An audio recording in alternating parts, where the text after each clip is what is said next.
Meditation के बारे में कुछ लोगों ने प्रश्न किया कि मेडिटेशन क्या होता है या ध्यान के द्वारा हमारा जो विकास है वो किस तरीके से होता है। तब मैंने उन्हें बताया कि जो हमारी ध्यान साधना होती है तो उसमें हमारा जो लाइफ में जितनी भी जो प्रॉब्लम्स आती हैं उसको हम किस तरीके से जान सकते हैं या समझ सकते हैं। ऐसे ही कुछ प्रश्नों के उत्तर जो हैं वो मैंने ध्यान साधना के जो चक्र हैं, जो हमारे शरीर में जो 7 चक्र होते हैं उसको किस तरीके से सॉल्व करना है और कहाँ कहाँ वो होते हैं इस बारे में जानकारी दी है। जैसे जब हम मेडिटेशन करते हैं तो हमारे जो चक्र हैं उस पर हम अपने ध्यान को लेकर जाते हैं। जब हमारा ध्यान एक एक चक्र से होता हुआ सहस्त्रार पर पहुंचता है, अर्थात यहाँ सिर के ऊपर पहुंचता है, तब क्या होता है कि हमारा जो हमारी शक्ति है, हमारा जो पावर है वो हमें मिलने लगता है और हम सारी चीज़ों को जो सही चीज़ें हैं या सत्य जो है उसको जानने लगते हैं।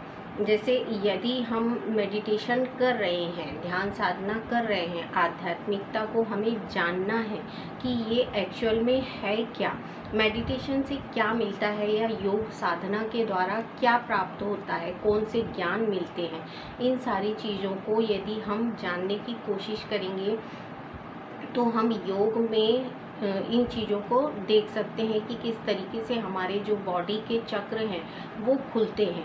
देखिए, जब हम मेडिटेशन करने बैठते हैं तो हम दोनों हाथों को खोल लेते हैं, ज़मीन पे बैठ जाएंगे, हम जो बैठेंगे दोनों पैरों को फोल्ड कर लेंगे और उसके बाद जब हम अपनी आँखों को बंद करके मेडिटेशन करते हैं तो होता क्या है, ये मेडिटेशन जब स्टार्ट करते हैं तो हमारा ध्यान बहुत कुछ तो इधर उधर की बातों में भटकता रहता है, पर हमें एकाग्र करना होता है। यदि हम अपने मन को एकाग्र कर लेते हैं, अपने मन को अपने वश में कर लेते हैं तो हमारा जो पावर है वो हमें समझ में आएगा कि हमारी बॉडी को एक्चुअल में कौन सा पावर चलाता है या हमारी बॉडी को जो प्रोटेक्शन देता है वो पावर क्या है। इन सारी चीज़ों को जानने के लिए हमें मेडिटेशन करना पड़ता है। ध्यान साधना में जब हम बैठते हैं तो दोनों हाथों को खोल लेते हैं, आँखों को बंद करेंगे आप, तब आप अपने एक एक चक्र पे ध्यान लेकर जाएंगे। हमारे चक्र कहाँ से स्टार्ट होते हैं? पहला चक्र स्टार्ट होता है हमारा दोनों पैरों को जब हम फोल्ड करते हैं तो पहला चक्र जो होता है वो हमारे पैरों में होता है। जहाँ आपके दोनों पैर क्रॉस करेंगे वहाँ पे आपका पहला चक्र होता है। वो पहला चक्र क्या कहलाता है? वो हमारा मूलाधार चक्र है। मूलाधार चक्र है तो वो क्या करता है, हमारे बॉडी को सबसे ज़्यादा पावर देता है। कहते हैं यदि मूलाधार चक्र जिसका जागृत हो जाता है तो उसको इतना पावर मिल जाता है कि वो अपनी लाइफ में जो चाहे वो कर सकता है। पर मूलाधार चक्र को जागृत करने के लिए आपको सबसे पहले गणेश भगवान को प्रसन्न करना होता है। मूलाधार चक्र जो है वो हमारे दोनों पैरों के फोल्ड जब होते हैं तो वो क्रॉस का निशान जो पिंडली बोलते हैं उस पे आता है। पहला चक्र होने के कारण सर्वप्रथम श्री गणेश जी को स्थान दिया गया है, इसीलिए सर्वप्रथम श्री गणेश जी आते हैं। हमारे मूलाधार चक्र के जो स्वामी हैं वो श्री गणेश जी हैं। तो जब हम ध्यान करते हैं तो सबसे पहले हम मेडिटेशन में श्री गणेश जी को अपने शरीर में मूलाधार चक्र में महसूस करते हैं कि ये चक्र को पावर दे रहे हैं, ये चक्र को क्या कर रहे हैं, जागृत कर रहे हैं। यदि आपका मूलाधार चक्र जागृत हो रहा है आपके मेडिटेशन से, आपकी ध्यान साधना से, आपको अपना ध्यान कहाँ ले जाना है, पैरों के उस भाग पर जहाँ आपका मूलाधार चक्र है। तो वो मूलाधार चक्र जब जागृत हो जाता है तो आपको क्या होता है, आप अपने कामों को जो सफलता है उसके लिए आप उस चक्र पे ध्यान लगाकर प्रार्थना करते हैं। सर्वप्रथम सारे कार्यों को पूरा करने के लिए जो हम मानते हैं, सर्वप्रथम श्री गणेश जी को मानते हैं। तो मूलाधार चक्र में हमारा जो देव हैं वो श्री गणेश जी हैं। उन पे हम ध्यान ले जाएंगे। जब उनको हम जागृत करते हैं तो क्या होता है, हमारे कार्यों को वो सफलता प्रदान करते हैं। उसके बाद आता है हमारा सेकंड चक्र, जो हमारी जो बॉडी यानी बैकबोन है, यानी रीढ़ की जो हड्डी है उसका सबसे नीचे वाला भाग, वो है हमारा स्वादिष्ठान चक्र। स्वादिष्ठान चक्र में किसका स्थान है, माता सरस्वती का स्थान है। जो स्वादिष्ठान चक्र है वो हमारे लिए हमारी जो बुद्धि को है उसको विकसित करता है। जो स्वादिष्ठान चक्र है उसमें माता सरस्वती स्वयं साक्षात होती है। कहते हैं जो पढ़ते हैं बच्चे, उनके लिए इस चक्र का बहुत महत्व होता है।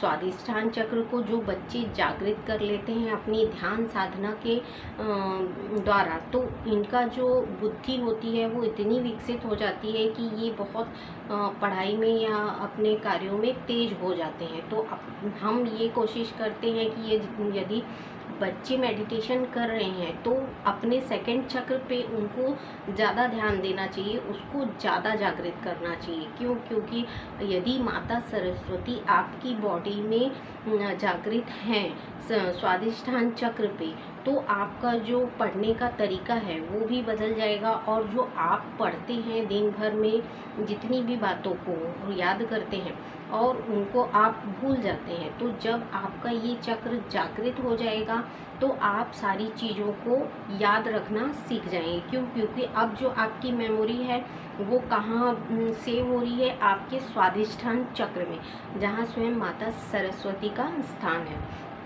तो यदि हम पढ़ने वाले हैं या हमारा मेमोरी बहुत ही थोड़ा लो है कि हम बातों को भूल जाते हैं या याद नहीं रख पाते, तो सेकंड चक्र जो स्वादिष्ठान चक्र है उस पर आपको कंसंट्रेशन ज़्यादा करना चाहिए। उससे क्या होगा, आपकी मेमोरी शार्प होगी, आपको जो भूल जाने की आदत है वो आपकी धीरे धीरे कम होने लगेगी।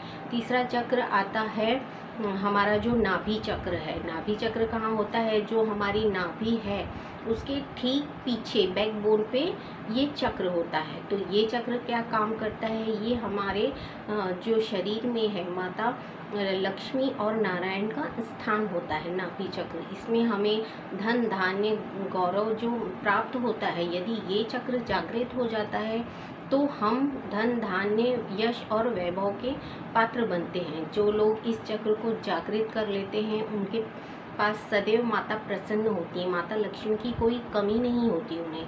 तो इस चक्र पे यदि हम अपना ध्यान देते हैं तो हम उस चीज़ को जागृत कर सकते। जब ये चीज़ें हमारे शरीर में जागृत होने लगती हैं तो हमारी विचारधारा बिल्कुल बदलने लगती है और हम पॉजिटिव थिंकिंग के होने लगते हैं। ध्यान साधना का अर्थ यही होता है कि हम अपने अंदर जो शक्ति है उस शक्ति को इतना पॉजिटिव कर लें ध्यान के द्वारा, मेडिटेशन के द्वारा, कि वो शक्तियाँ जो सही कार्य, जिस कार्य के लिए हम बने हैं या हम जिस कार्य के लिए इस धरा पे आए हैं उस चीज़ का ज्ञान हमें बता सके। हम भटकते क्यों हैं? क्योंकि हमारे जो चक्र हैं वो सारे क्या हैं, अभी सुप्त अवस्था में, अर्थात सोए हुए हैं। जब हम इन्हें जागृत करते हैं अपने मेडिटेशन के द्वारा, देखिए ये सारे कार्य हम अपने लिए कर रहे हैं, हम किसी और के लिए नहीं कर रहे हैं। तो जब हम इन चीज़ों पे ध्यान लगाकर इन्हें जागृत करते हैं, इनके देवताओं को जागृत कर लेते हैं, तो ये हमारे शरीर में पॉजिटिवनेस लाते हैं, इतना पॉजिटिव को बढ़ा देते हैं कि ये नेगेटिव को हमेशा के लिए ख़त्म कर देते हैं। जब आपका तीसरा चक्र जागृत होता है अर्थात नाभि चक्र, तो उसमें क्या होगा, उसके द्वारा आप धन धान्य यश वैभव और हर चीज़ के ये हो जाएंगे, यानी आपके पास किसी चीज़ की कमी नहीं होगी या कभी कमी आने ही नहीं देता ये चक्र यदि जागृत हो जाता है तो। इसके बाद आता है हमारा अनाहत चक्र। अनाहत चक्र कहाँ होता है, ठीक हमारे हार्ट में, हार्ट के बैकबोन में, यानी हमारा हार्ट जो है उसके ठीक पीछे की जो बैकबोन है राउंड सर्कल, उसमें होता है। तो अनाहत चक्र में क्या होता है कि हमारी माता जो माँ दुर्गा है, जगत जननी माँ जगदम्बा, उनका स्थान होता है। जब हम कुछ हार्ट का प्रॉब्लम है या हमें किसी भी तरीके की प्रॉब्लम दिखती है, आपके जो छाती में, पसली में या जिस भी चीज़ की प्रॉब्लम होती है, तो हम क्या करते हैं, इस चक्र को जागृत करते हैं। मैंने बताया आपको, योग और मेडिटेशन में जब इन चक्रों को हम जानेंगे, इनके बारे में हमें नॉलेज मिलता है, तो हमें पता चलता है कि कौन से चक्र से कौन सी बीमारियां उत्पन्न होती हैं। जब हम उस चक्र के बारे में पूरा डिटेल जान लेते हैं, तो हमें उनकी बीमारियों से किस तरीके से बचा जा सकता है, ये भी जानकारियाँ मिलती हैं। तो जब हम अनाहत चक्र को अपने ध्यान के द्वारा जागृत करेंगे, तो माँ जगदम्बा आपके शरीर में अनाहत चक्र पर जागृत होती हैं। तब क्या होता है, जो भी आपको इस चक्र से रिलेटेड जो बीमारियां होती हैं, वो धीरे धीरे आपकी ख़त्म होना शुरू हो जाती है, क्योंकि आपका जो चक्र है वो जागृत हो गया। अभी तक वो सोया हुआ है, तो आपको सारी प्रॉब्लम्स है, और ये जागृत होने के बाद स्वयं माता जगदम्बा आपके इस चक्र की स्वामिनी बन जाती हैं।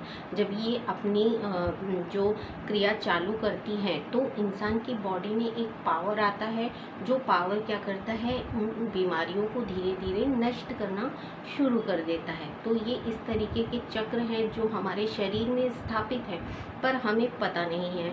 उसके बाद आता है हमारा जो है वो वृषधि चक्र। तो हमारा विशुद्धि चक्र जो होता है वो कहाँ है, हमारा स्वर कंठ, जिसको हम कहते हैं। कंठ में स्थित कौन विराजमान है, स्वयं साक्षात नारायण विराजमान है। अर्थात जो हम लक्ष्मी नारायण जिन्हें मानते हैं, वो किस रूप में विद्यमान है हमारे विशुद्धि चक्र में। ठीक हमारा जो ये कंठ है, इसकी जो बैकबोन है, यानी पीछे का भाग, जब हम इस बैकबोन के पीछे में देखते हैं इस भाग को, तो आपको राउंड सर्कल एक बोन समझ में आएगा। तो वो क्या है, हमारा विशुद्धि चक्र। वहाँ पे स्थान किसका है, स्वयं लक्ष्मी नारायण का स्थान है, पर वो किस रूप में वहाँ विद्यमान है, वो वहाँ पर कृष्ण और राधा के रूप में विद्यमान है। यानी आपका जो विशुद्धि चक्र है, उसमें राधा कृष्ण का स्थान दिया है। जब ये राधा कृष्ण जागृत होते हैं, तो आपको वो पावर देते हैं कि आपकी जो आवाज़ है या उससे रिलेटेड जो भी परेशानियां हैं, वो क्या होती हैं, धीरे धीरे ख़त्म होती जाती है। इन सारे चक्रों के जो फॉर्मूले हैं, वो मैं आपको नेक्स्ट वीडियो में बताऊंगी कि वो फॉर्मूले क्या हैं और उनको कैसे आप अपने चक्र पे यदि ध्यान के द्वारा बोलते हैं, तो आपकी कौन कौन सी बीमारियां दूर होती हैं। ये सारी चीज़ें मैं आपको नेक्स्ट वीडियो में बताने वाली हूँ। इसके बाद विशुद्धि चक्र के बाद आता है हमारा आज्ञा चक्र। ये जो स्थान होता है हमारा, ये क्या है, ये हमारा आज्ञा चक्र है।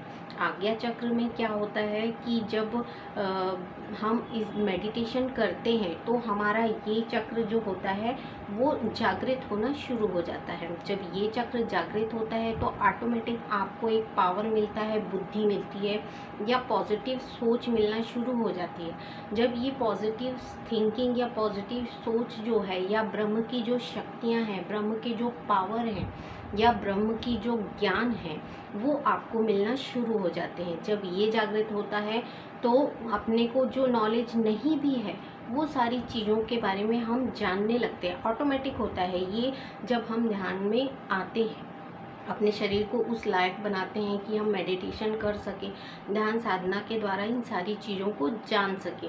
होता कुछ नहीं है, चेंज कुछ नहीं होता, सिर्फ जो आपकी बॉडी में है उसको आप जागृत कर रहे हो, वो अभी क्या है, सोया हुआ है। जब आप इसको जागृत कर लेते हो, तो ये अपने आप एक ऐसा पावर देने लगेगा कि आप सत्य की तरफ जाने लगते हो। यानी आपको सारी सही चीज़ें नज़र आने लगेंगी, गलत चीज़ों से आपका दिमाग हटने लगता है।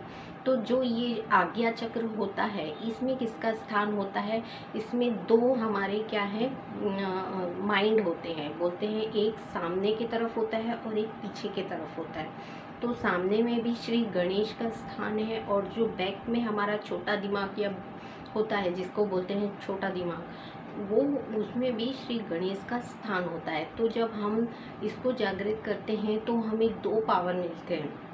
एक तो ये पावर जो होता है सामने का, उससे हम जो सामने वाले व्यक्ति की थिंकिंग क्या है या उसकी सोच क्या चल रही है, इनके बारे में जानने लगते हैं। और जो हमारा बैक साइड का होता है, उसमें हमें क्या प्राप्त होता है, उससे हमें ये मिलेगा कि जो हमने अभी तक पढ़ा है, किया है या जो भी कार्य हमें करना है, उसकी सही सही जानकारियाँ प्राप्त होने लगती है, या सही क्या है गलत क्या है, इन सारी चीज़ों के बारे में हम जानने लगते हैं। तो ये हमारा छठवां चक्र है, आज्ञा चक्र, जो सामने और पीछे दोनों साइड में होता है। उसके बाद हमारा आता है सहस्त्रार, जो आपके टारू का भाग होता है, अर्थात जो आपके सिर के ऊपर का भाग ये सामने का होता है, जिसमें थोड़ा सा सॉफ्टनेस होता है। तो ये क्या करता है, ये हमारा सहस्त्रार है।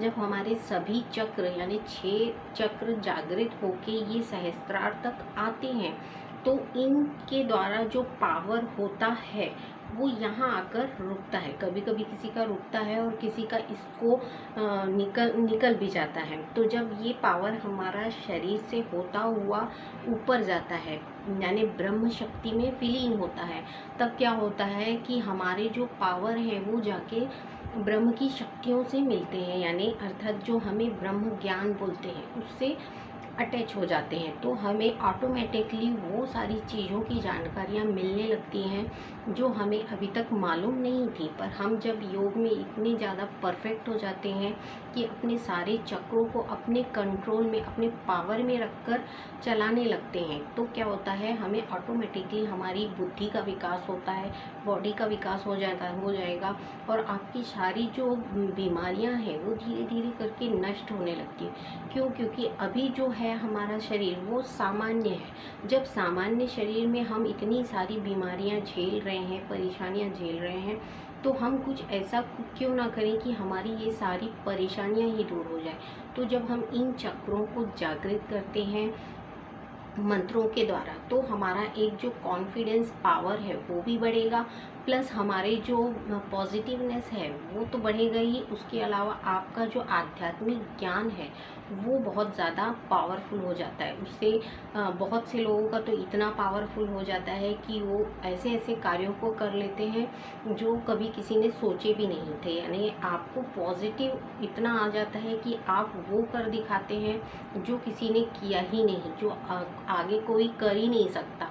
ऐसा होता है, हर किसी की बॉडी का एक्सपीरियंस अलग होता है। इसमें कभी कभी लोग इतने पॉजिटिव हो जाते हैं कि जो हम सोचते हैं या अभी तक जो हम सक्सेस नहीं मिल रही थी, उनको वो सक्सेस मिलना शुरू हो जाती है। क्यों? क्योंकि आपका जो है अब प्लस पॉइंट यहाँ जो होता है, प्लस पॉइंट, प्लस और माइनस के द्वारा ही हमारा जो है शरीर वो चलता है। देखिए, प्लस और माइनस जब अपनी जगह से हट के एक दूसरे में ये हो जाते हैं, यानी मिल जाते हैं, तो सिर्फ प्लस का जो विकास होता है, यानी हमारे शरीर में जो बढ़ाव होगा बॉडी पे, तो वो सिर्फ अच्छाई की तरफ हमें ले जाता है। आपको मालूम है कि जो अच्छाई है वो इतनी पावरफुल होती है कि बुराई को हमेशा के लिए मार देती है। तो बस बॉडी में जो ध्यान का है जानने का तरीका वो सिर्फ यही है कि आपको इन चक्रों के द्वारा जो मेडिटेशन के द्वारा मिलेगा वो यही मिलेगा कि आपका स्वास्थ्य जो है वो अच्छा होगा, आपको आध्यात्मिक ज्ञान होने लग जाएंगे, वो सारी चीज़ें आप जानने लग जाएंगे जो शायद आपने कभी सुनी नहीं, देखी नहीं। ऐसा भी होता है, अलग अलग बॉडी पे इसका जो है इफ़ेक्ट अलग अलग होता है, क्योंकि ब्रह्म ज्ञान जो है वो इतना यानी विकसित है कि ये हर किसी को एक जैसा नहीं मिलेगा, हर किसी को उसकी बॉडी के हिसाब से मिलता है। तो यदि आप आध्यात्मिकता को जानना चाहते हैं तो मेरे साथ जुड़े रहिए और जानिए कि इन चक्रों पे कौन सी चीज़ें काम करती हैं और कौन से मंत्र हैं जिनके द्वारा हम इन्हें जागृत करके और अपने शरीर के जो सक्सेस है उन्हें पा सकते हैं। कैसे पा सकते हैं ये मैं आपको एक एक वीडियो के द्वारा बताऊंगी। आगे जितनी भी वीडियो बनाऊंगी उन सारी चक्रों के बारे में आपको जानकारी दूंगी और कथाओं के द्वारा आपको ये सारी चीज़ें पहुंचाऊंगी। आप मेरे चैनल को लाइक कीजिए, सब्सक्राइब कीजिए, ताकि आपको सारी डिटेल्स जानने के लिए, मेरे नए वीडियो देखने के लिए आपको नोटिफिकेशन मिलते रहें। इसलिए आप मेरे चैनल को सब्सक्राइब कीजिए।